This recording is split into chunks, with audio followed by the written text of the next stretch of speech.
So welcome back to the first case for this week of Favorite Friday. In today's case, we're actually going to be going to Florida because, of course, shit's always happening in Florida. This case is actually not very well, I guess, documented or well known, but I definitely thought, of course, if I'm covering, of course, I guess, of course, you already know. That means I felt that it should be covered. So, of course, let me know what you think down below. This, of course, is a very frustrating case. It deserves to have some coverage. And that's what we're doing. So let's go and get started. But if I lay down and I play dead and I stay dead, maybe you'll get sick of being the monster out of my head, under my bed. Think you're something out of my nightmares, standing right there. But if I lay down and I play dead and I stay dead, then will you get bored of killing? Of course, gotta start with the killer. Rebecca Lynn Bird was born on January 18th, 1960, in Virginia. In 1982, she would be arrested for petty theft. In 1983, she would be charged with resisting arrest. While she was getting arrested, they couldn't find it. Just said she was resisting arrest. In 1987, she would be charged with failing to yield. In 1989, she would be charged with running a stop sign. In 1989 and 91, she would be charged with reckless driving. In 1994, she would be caught speeding. In 2001, she would have her DUI, her first of several.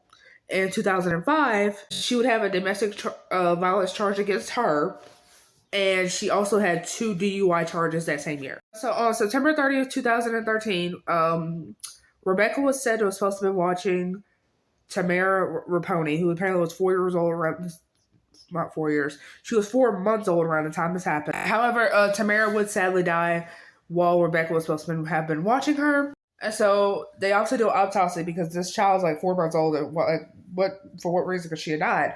And they find white milky fluids in her airways. Her cause of death is undetermined, and Rebecca was never legally charged with that case, and she was still able to take care, still watch children. On December 8th, 2017, Rebecca would be caught driving under influence. So that's another DUI with apparently the breathalyzer read .166, and the legal limit, for those who don't know, in Florida apparently is .08. Her bond was somehow only $500, and she was bonded out 11 and a half hours later. So then fast forward to July 12, 2022, so last year, at the time I recorded this, she started working at this Christian daycare company, and then 6 days later, so she literally just got hired, and then 6 days later, she is caught on camera apparently abusing a child, and so hard that apparently he goes to the ground. She, of course, was fired that same day. And then an investigation would come out, and then it was discovered that she actually had 34 years of complaints on her, starting way back in 1988. Now, of course, that may not be the first complaint ever filed against her, but the first known complaint they can find against her was 1988. Left a crying 8-month-old in the playpen in the house while others were outside. Number 3 is confirmed. Yeah. That's a child care complaint from 1990. It's over and over again. The provider leaves the children unattended, and she gets locked out of the home a lot. That's crazy. These are just complaints that were filed with the licensing Yeah, board. these are not the ones that never got filed. People just pulled their kids out. This was in May of 1998. Caregiver bragging about using child care money to finance her pot smoking habit. 1989. Here's the description. Yelling at children in care, no heat in home. Caregiver gets angry with, it's redacted, and uses abusive language. October of 2020. I asked what happened. She stated, Rebecca hit my hand. The people basically supposed to do the background check. They basically were asked, why was she still allowed to work after a child suspiciously died under her care, and you had 34 years of complaints? That shouldn't happen. And basically this is what they said.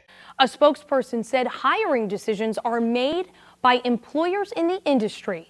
The state does the background check. An employer hiring a child care worker would need to determine if they want to hire someone with any non-criminal activity information they have, past employment referrals, etc. So the state says it's okay for her to work, and even with this, and they tell the facility she's fine to work. The facility lives off of what the state says and doesn't do their own due diligence. So then bond for her because this is for the abuse of the unnamed child. This is not for Tamara's death, and may she rest in peace. Bond was $5,000, and she was bailed out 8.5 hours later, and she would be charged in November 2022. But it says that she's currently not even in prison, so I guess because she already paid bond, but she apparently still has those charges on her. So I guess it will come out later, hopefully, what sentence she has. And so yeah, that's all I have for this case. And I'll let me know if you have any cases where people were somehow still able to take children despite their criminal record. And I'll see you for the next one. Bye. And I play dead and I stay dead. Baby, you'll get sick of being the monster out of my head, under my bed, thinking something out of my nightmares, standing right there. But if I lay down and I play dead and I stay dead, then will you get bored again? So if I play dead, will you regret everything that you did, that you said? I don't think you understand what you're doing, and my heart's black and blue from the bruising. I feel like when I'm with you I'm losing. I feel like you think that this amusing, sitting there gaslighting and confusing.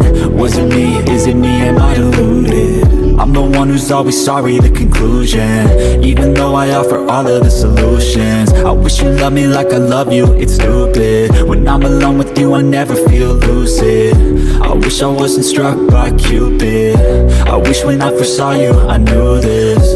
When I'm with you I feel so useless, I feel diluted, my heart's been wounded. Silhouettes of you are like a taunt, never really know just what you want. With you I don't ever feel calm, I can feel the sweat inside my palm. Play with me like cats and a string. You don't understand the pain it brings. You don't ever wanna give me wings. You don't ever wanna set me free. But if I lay down and I play dead and I stay dead, baby, you'll get